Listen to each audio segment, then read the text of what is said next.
thanks for joining. Of course, back here with John, getting a lot of messages, market updates, market updates, market updates. Figured perfect.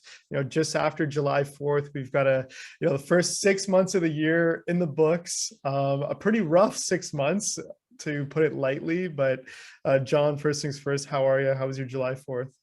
I'm doing well. Had a good weekend on the lake, relaxing, smoking cigars. I love it.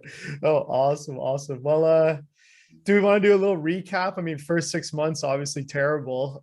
Anything else you'd say? Well, I kind of see the trend continuing. There's nothing in the economy that would suggest things are going to change. The administration is doing that. They're doubling down on the same old things. They're adding regulations, making it difficult for oil producers to get their permits approved and the time it takes to get permits approved. And they're attacking them on the basis in a few years we're going to put you out of business, and nobody wants to invest in capital equipment or capital structures. We haven't built a refinery since 1977, and we're still canceling more pipelines in the natural gas area and so on. So I don't see any help on the supply side of the equation. The administration isn't doing anything to help the supply side. And, from a macroeconomy standpoint, we're seeing layoffs at some very big companies. You're going to see the unemployment rate go up because the labor participation rate is going to get worse. So people that are not counted in the workforce because they got stimulus money, they got all this money. If you look at disposable income the last 2-3 months, it's fallen off a cliff. So they don't have disposable. They're going to have to come back into the workforce. So all of a sudden you have a denominator and numerator increase. So you should see a spike in the rate. Also, if you look at credit card debts, $1.2 trillion, highest in history. Never been this high before. Also, you look at consumer confidence, Michigan numbers. They've never had such a poor number. The consumer confidence is horrible. Never in the history of the index have we recorded this bad numbers. And if you look at ISM orders, they're coming way off. So everything points to a recession or even a deeper, severe recession that we were kind of looking at back last December when we saw the policies coming into play. So it's hard to be optimistic in the stock market under that basis. And the recent couple of day rallies you're seeing in all the high growth stocks with no revenues and anticipation of future revenues. The ARC stocks had a big move here the last few days, but I'm not participating. I'm looking to stay out. And the couple of stocks I like Lockheed Martin and Dollar Tree, have hung in there well. It's actually provided a positive return. Lockheed Martin's one of the best plays out there, in my opinion.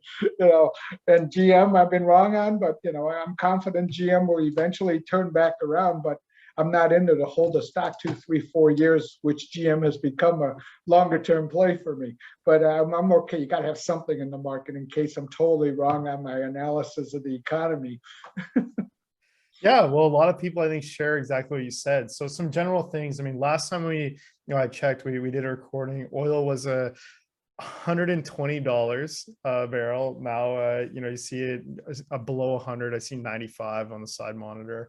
So we'll chat about that. And then a lot of people asking, how low can the S&P go? I mean, some people had 4,000 as their bottom. Obviously we're below that. Yeah. Definitely, I think it's going lower. And then we'll eventually talk about midterms and kind of the general sentiment people have. But let's start with oil. So I think last time we talked, I thought oil was going to trade around 100. Between 80 and 100. I still hold that. Because, like I said, there's nothing in the supply side of the equation that would justify any change there. Also, what's kind of held oil down right now, we're getting this correctional phase in oil, is Russia selling to the Chinese and India. They're selling their oil at $45 discount per barrel just to get oil and money to finance the war. So it has an impact on worldwide supply, but that should be coming off. And with the slowdown in the economy, that's why oil has pulled back. Everybody's seeing a slowdown. But gosh, we still don't have refineries to make gasoline and diesel and all that. That's where the investment needs to be. So oil's there. S&P, I was always looking at a 3,400 as the next support zone. I can see that breaking down, going to 3,000, 2,950 range is the next zone. You have to watch to see what it is. I haven't seen the blow off in the VIX or any other indicator to tell me that we have a washout. This is a very strong secular bear market type decline in the marketplace. And I know I've been using the term secular bear for quite a while. So hopefully that, well, I don't know if I'm hoping for that type of market for everybody else. Like I said, I've been sitting on 95% cash since December. And once in a while, I stick my toe in very lightly, and half the time I get it cut off. So I stop sticking it as much. So I'm still doing good. Yeah, well, hey, things keep getting cheaper and your cash is looking good. So here, a general question and a sentiment that you're seeing, I think, echoed a lot is, midterm elections coming up later this year. People expect, hey, if you're the Democrats, you definitely don't want a market like this going into midterms. So people are starting to believe, okay, things are going to change, at least in the short term, sometime around September, October, leading into midterms. What's your thoughts on that? Does it make sense to you? Do you think you'll see a change? I think we can see a counter trend rally in September. Another 5 to 10% on the upside basis, the S&P, but then they'll realize that all the problems that are occurring on the bureaucracy side. So from the administration, getting all kinds of rules and overreach by the bureaucracies and adding to paperwork. So it's really decreasing the productivities. And I talked about layoffs and so on.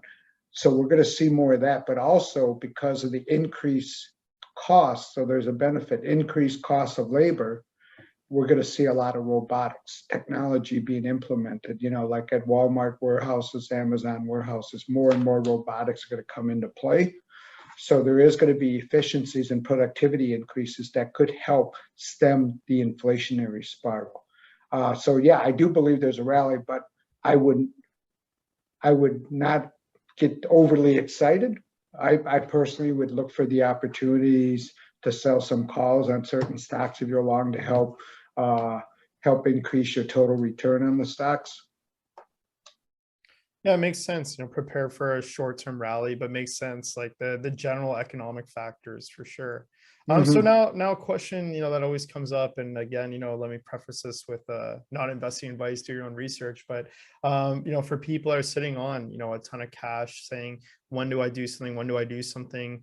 Would you say, hey, like this is your perfect time to kind of, put it in some flexible bonds for the meantime and, wait? So like, what's your feedback? I'm not a bond fan, just because you just saw the inversion of 2s to 10s. It's telling you there's no margin. So you can't even look at bank stocks to buy like JP Morgan or Wells Fargo because the increase of likelihood of default rate goes up. Because if you just look at consumer credit, like I said, all-time high is $1.2 trillion. So I think you're good staying in cash. And the I-series bonds, just to put $10,000 in, is phenomenal, 9.62% until October. And it's an inflation hedge type bond. So it's a 30-year bond direct from the US Treasury. And you're able to buy it. And for the first year, you can't redeem. But year 1 to 5, you can redeem with 1/4 interest penalty. That's 90 days. But after that, you can redeem anytime. But every 6 months, it adjusts to the inflation index. So that's a cool little conservative play that the average person should put something into. I mean, right now it's 9.62. It's actually a pretty good rate until October. Yeah. So yeah, no, you just got to pick your opportunities on good quality stocks. Like I said, there are some stocks I like out there, but God, I have a hard time. Because they're holding up there at 52-week highs, like, Lockheed Martin. I keep pounding the table on that one. Yeah. So the question, we haven't talked about inflation yet. When do you foresee, if you have any ideas, when you think you'll see inflation start to kind of flatline or go the other way? So we have seen a major drawdown on commodity values. The corrections are major. We had too quick of a run up. Now we're probably over adjusting here. This because of the recession scenario, commodities have just been going way down. So that's going to help in the deflationary value.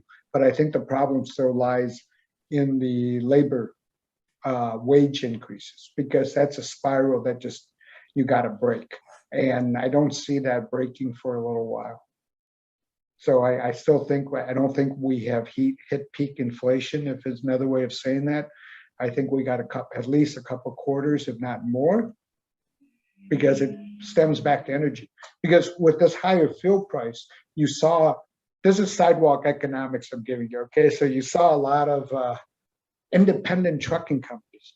Their cost per day to operate the truck was around $1,800 a day.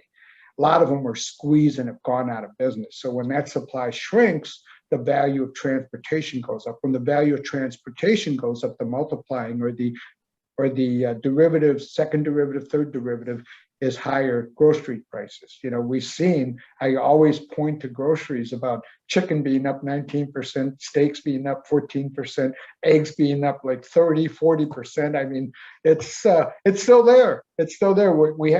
I haven't seen the leveling, or I actually have started to see some leveling at the grocery market. So that could be a good leading indicator. But still, we got a while before energy. We're not going to see energy at $60 a barrel or oil. Interesting.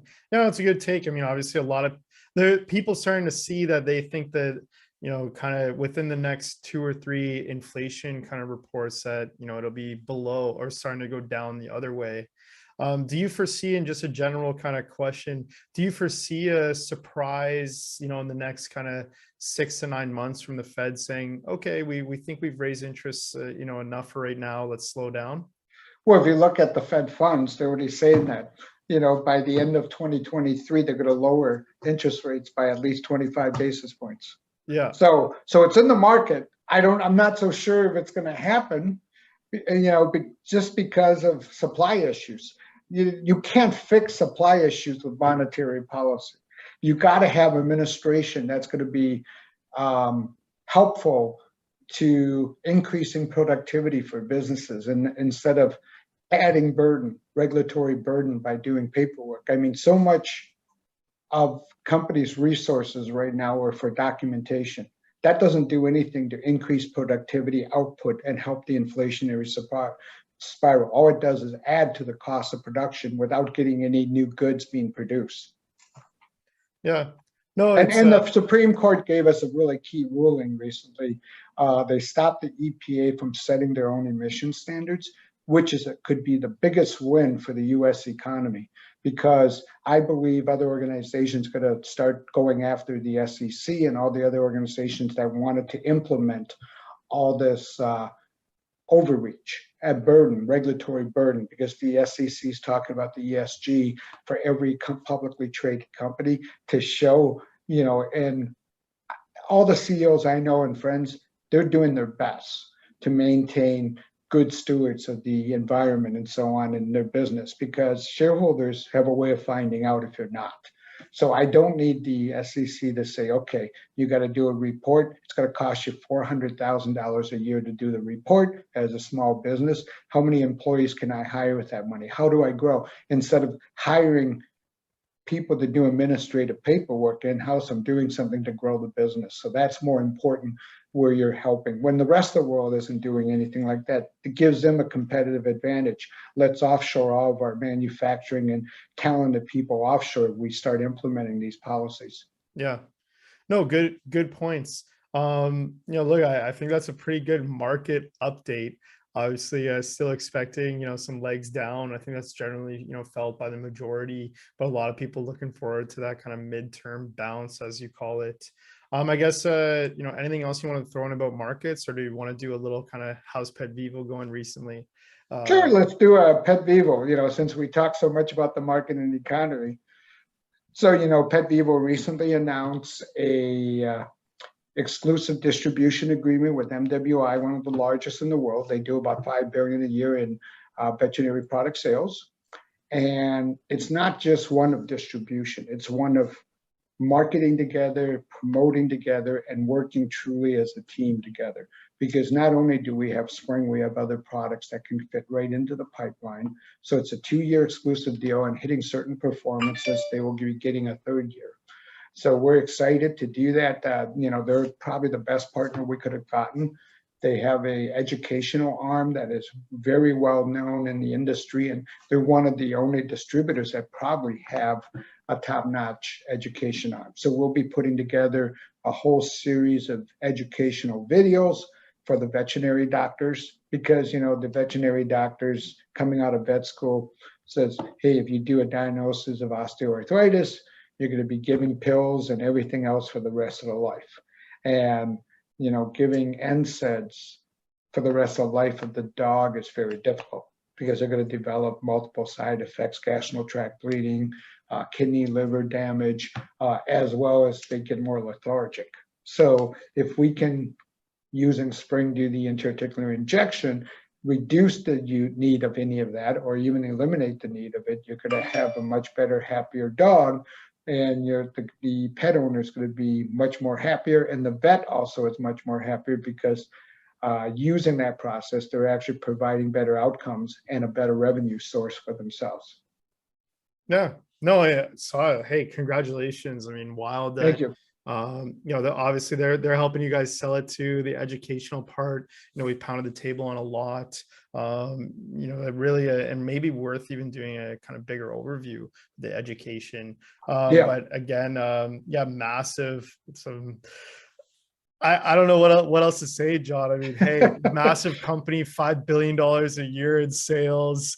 That's 400 territorial managers. We went from 4 sales reps to 400 overnight. So it's just a matter of training them in, and then they'll be buying product for their distribution centers. So that's coming right up. The biggest hurdle right now is having IT people integrate our ordering systems to match, to talk to each other. But we'll have that done in the next 2 weeks. Well, awesome. Well, that sounds like a good problem to have in some cases. No, fantastic. Well, anything else on the Petvivo side you wanted to squeeze in here? No, I think that gives the updates, because all the pieces we've been putting together are in place now. Now it's just a matter of, can these guys, or do they know how to sell veterinary products? There you go. Well, time will tell, and I think you've got a pretty good team and a good partner now. So looking forward to doing another update. Again, thanks for the market insight as always, and we'll chat again soon. Perfect. Thank you.